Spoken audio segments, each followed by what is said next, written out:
Wisdom, arise, let us hear the holy gospel. Peace be with all of you. And with your spirit. The reading is taken from the gospel according to St. Matthew. Let us be attentive.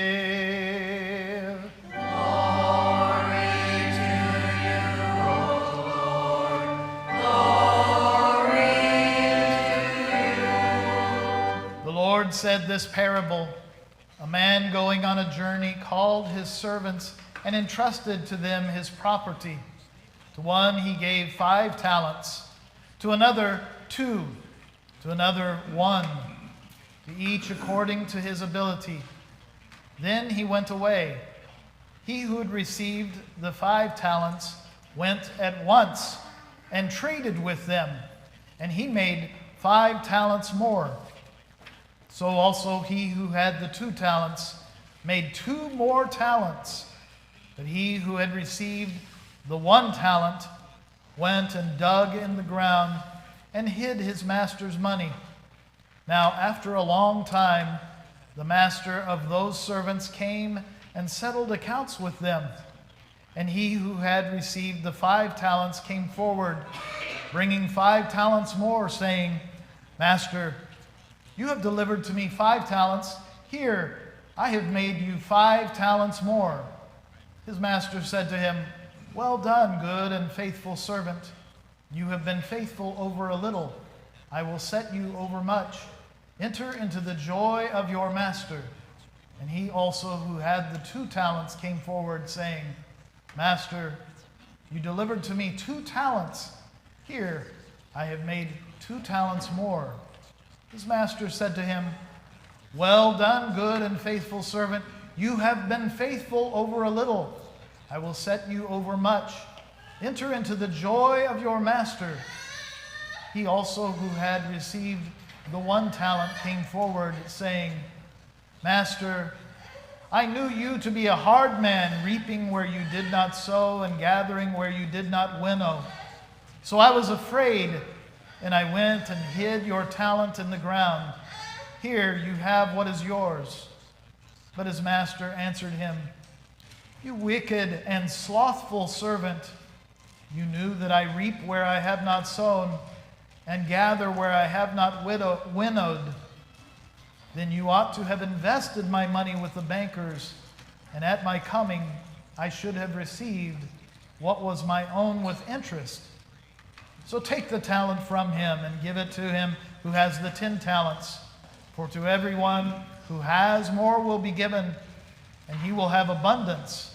But from him who has not, even what he has will be taken away. And cast the worthless servant into the outer darkness. There men will weep and gnash their teeth.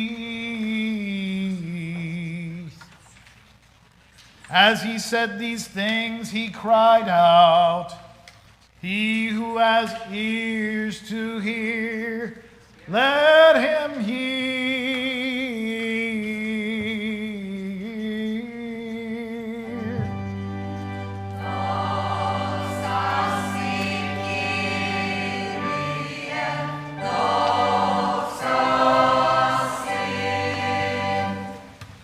Can we please have all the kids come up to the front?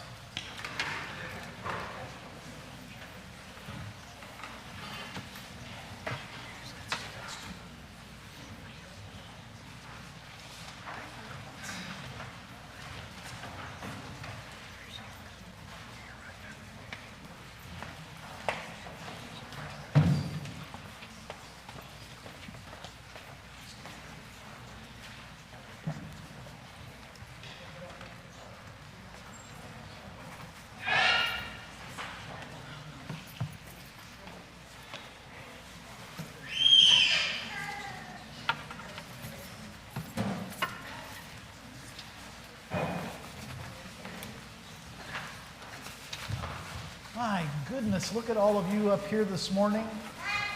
It's so nice to see your smiling faces. I love seeing you here. Even you, I can see your smiling face right through the mask. It's so bright, it's just shining. I love that. Today we had a gospel reading where Jesus tells a story about a boss. He's in a business, and he goes away on a long trip, and he gives something called talents to the people that work for him. And those talents are actually a weight, like a weight of gold. So the first one, he gives him like 1,000 pounds of gold. Is that a lot of gold? That's a lot of gold, huh? The second one, he gives him 400 pounds of gold.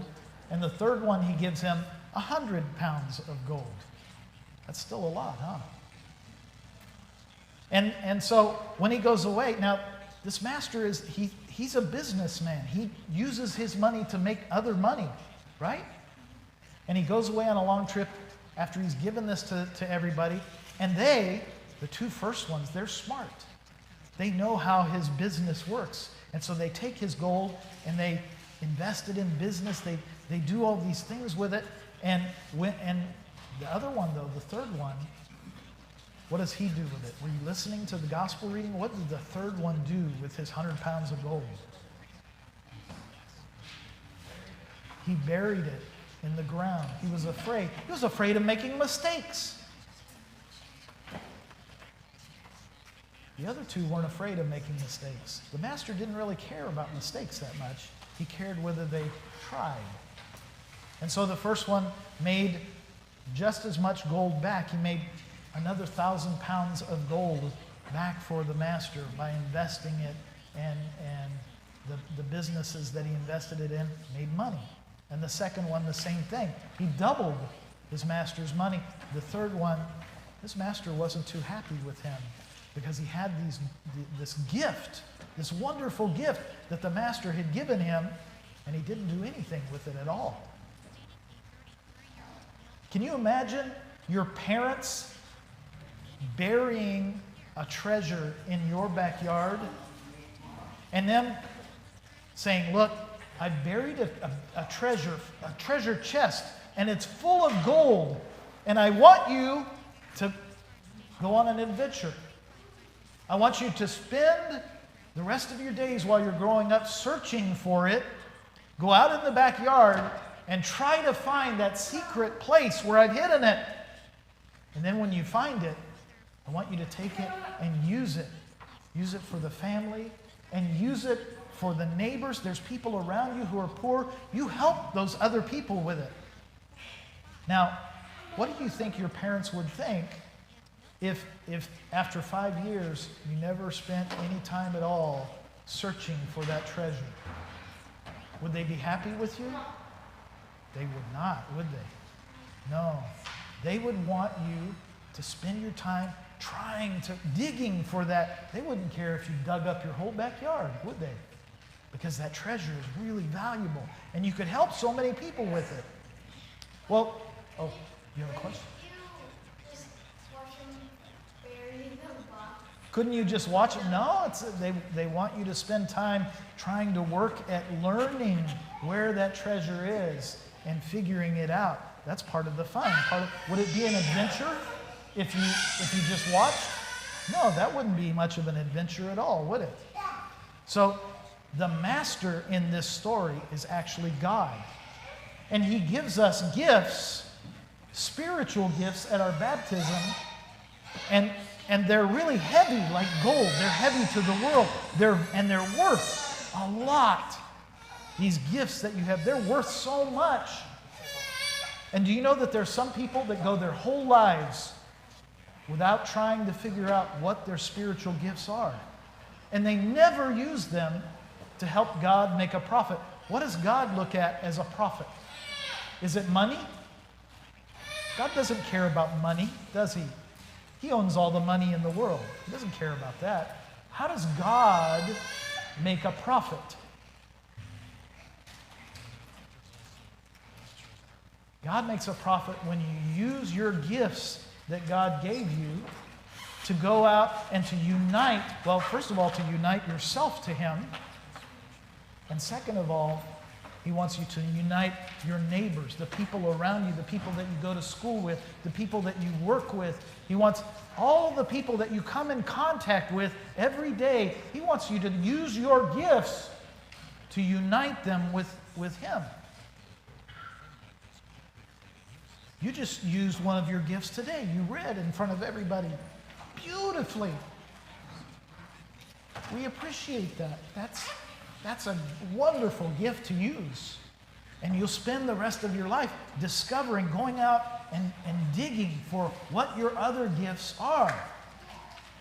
And your parents will help you. Did you know that that's part of your godparents' job too? To help you discover what your spiritual gifts are, so that as you grow up, you'll learn how to unite yourself to God more closely, and you'll learn how to use your gifts to unite others to God very closely. Skip has this thing I brought with me to church. Do you all know what this is? A what? It is a cake holder. It's a very valuable one, actually. This was passed down through my wife's family. Her great-grandmother had this. It's very valuable. And it used to be a long time ago, my wife, and with her mother, they would, at all of the holidays, they would get this out and they would make these beautiful desserts, and they would put them on here and they would display them, and we would get really hungry while we were waiting for our meal, just looking at that and drooling over it. It was really nice. And now, we would get slobber all over it, huh? Yeah. Nowadays, though, my wife, it's so valuable to her, she only guards it. She keeps it in a glass case, and it never comes out for any of the meals that we have. It just sits in a cabinet for us to look at. How much good does that do us? None? Well, you know what? That's what some people do with their spiritual gifts too. They just put them away, like that guy who buried his treasure, right? They just put them away, and they look at them, and they guard them very carefully because they don't want anything to happen to them, but they never use them, and nobody ever benefits from them. That isn't a good way to look. And then some people misuse their gifts. They use them for themselves only, never for God. And sometimes they misuse them so that they take them and they do other things with them, things that they were never meant for. Like, what if I had this and I look back at the people in the narthex and I said, hey, this would make a great Frisbee, wouldn't it? All right, you in the back, you in the narthex, go on. Probably not a good, my wife might be a little upset with me, huh?